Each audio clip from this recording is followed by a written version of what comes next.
રાજપીપળામાં નર્મદા જિલ્લાના અંતરિયાળ વિસ્તારમાંથી વૈશ્વિક મંચ સુધી પહોંચેલી પ્રતિભાશાળી જિમ્નાસ્ટ ફલક વસાવાએ ફરી એકવાર આંતરરાષ્ટ્રીય સ્તરે ભારતનો તિરંગો લહેરાવ્યો છે. હોંગકોંગ ખાતે યોજાયેલી બીજી ટ્રેમ્પોલિન જિમ્નાસ્ટિક એસોસિએશન ચેમ્પિયનશિપ 2026માં ફ્લેગ જુનિયર વુમન્સ કેટેગરીમાં સમગ્ર એશિયામાં 5મું સ્થાન મેળવી ગુજરાત અને દેશનું નામ રોશન કર્યું. વર્ષ 2024માં આ જ સ્પર્ધામાં 6ઠ્ઠું સ્થાન મેળવનાર ફલકે પોતાની મહેનતથી પ્રદર્શનમાં સુધારો કર્યો છે. નર્મદાના ડુંગરાળ વિસ્તારમાંથી આવતી ફલકે આ સિદ્ધિ કોઈ આધુનિક સુવિધાઓ વચ્ચે નહીં, પરંતુ સાધનોની ભારે અછત અને અનેક પડકારોનો સામનો કરીને મેળવી છે. તેનો દ્રઢ સંકલ્પ અને અડગ આત્મવિશ્વાસ જ તેની સફળતાની ચાવી બન્યા છે. એક જ પરિવારમાંથી કોચ, જજ અને ખેલાડી તરીકે દેશનું પ્રતિનિધિત્વ થવું એ સમગ્ર ગુજરાત માટે ગર્વની બાબત છે.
મારું નામ ફલક ચંદ્રકાંત વસાવા છે. હું 10મા ધોરણમાં ભણું છું વિઝડમ સાયન્સ ગ્રુપમાં, અને અત્યારે second trampoline Asian championship Hong Kong China 2026 યોજાયેલી, અને હું એમાં પાર્ટિસિપેટ કર્યું હતું, અને એમાં ઓલરાઉન્ડ 5th રેન્ક છે મારો.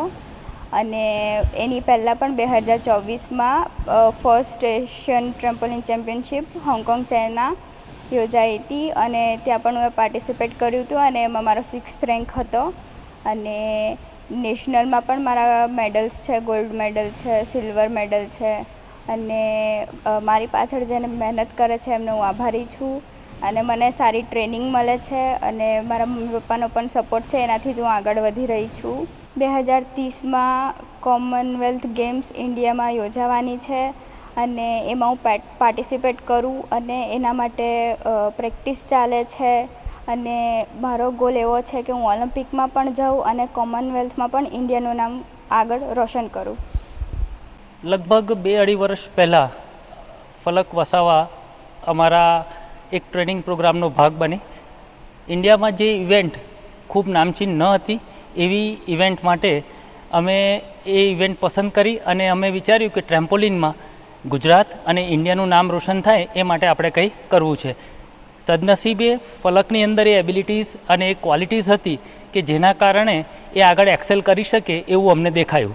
ત્યારબાદ અમે એને ટ્રેનિંગ મોડ્યુલ્સમાં જુદા જુદા ટ્રેનિંગ સાથે એને એક્સેલ કરાવવા માટેની મહેનત શરૂ કરી. શરૂઆતમાં ગુજરાત લેવલ ઉપર ગોલ્ડ મેડલ, પછી નેશનલમાં સિલ્વર અને ગોલ્ડ મેડલ, અને 2024માં એ દીકરીએ ઇન્ડિયાને હોંગકોંગ મુકામે રિપ્રેઝેન્ટ કર્યું, અને ત્યાં ફાઇનલમાં ભાગ લઈ અને 6ઠ્ઠા નંબર ઉપર રહી. ત્યાંથી અમને લાગ્યું કે હવે આપણે ઇન્ટરનેશનલ લેવલ ઉપર એને વધારે મહેનત કરાવી ગુજરાત અને ભારતનું નામ રોશન કરી શકીએ એમ છે. સદનસીબે 2025ના વર્ષમાં એના માતાજી કે જે જાતે જિમ્નાસ્ટિક કોચ છે, અને એમણે ઇન્ટરનેશનલ ટ્રેમ્પોલિન એક્ઝામ પાસ કરી, અને ઇન્ડિયામાંથી એક માત્ર વુમેન છે કે જેમણે એ એક્ઝામ પાસ કરી. તો અમારી ટ્રેનિંગમાં જ્યારે જજિંગ પોઈન્ટ ઓફ વ્યૂથી અમારે કોઈ અપડેટ જોઈતા હોય ત્યારે એના માતાશ્રીનો અમને ખૂબ સહકાર રહ્યો. અને એ જ રીતે એના પિતા શ્રી ચંદ્રકાંત વસાવા સાહેબ કે જે બંને સ્પોર્ટ્સ ઓથોરિટી ઓફ ગુજરાતમાં એઝ એ કોચ પોતાની સેવાઓ આપી રહ્યા છે, અને આ વખતે ઇન્ડિયા ટીમ સાથે એના પિતાશ્રી કોચ તરીકે પણ ગયા હતા, અને ત્યાંથી આવ્યા બાદ એમણે જે અપડેટ્સ અને જે ઇનપુટ્સ અમને આપ્યા છે એના આધાર ઉપર અમે અમારા ટ્રેનિંગ મોડ્યુલ્સમાં હવે થોડો ફેરફાર કરી અને આવનાર આંતરરાષ્ટ્રીય સ્પર્ધામાં ફલક સારું પ્રદર્શન કરે અને ઇન્ડિયાનું નામ રોશન કરે એવી મહેનત શરૂ કરી છે. આ આખી જર્નીમાં ફલકની જાતે પણ ખૂબ મહેનત રહી. પોતાના એજ્યુકેશનની સાથે સાથે ટ્રેનિંગને પણ એટલો જ ન્યાય આપવો અને સવાર સાંજ ટ્રેનિંગ કરી અને પોતાની જાતને કેળવવી એ સહેલું નથી. પરંતુ એણે એક ગોલ નિર્ધાર કર્યો છે કે મારે કોમનવેલ્થ ગેમ્સ કે આગળની ઇન્ટરનેશનલ ઇવેન્ટ્સમાં મેડલ લેવો છે, એના માટે મક્કમ છે અને એના એ જ એટીટ્યૂડ અમને મોટિવેટ કરે છે એની પાછળ કામ કરવા માટે. અમારી ટીમ એની પાછળ ખૂબ મહેનત કરી રહી છે અને આશા રાખીએ કે આવનાર આંતરરાષ્ટ્રીય સ્પર્ધાઓમાં એ ખૂબ સારું પ્રદર્શન કરે અને ભારત અને ગુજરાતનું નામ રોશન કરે.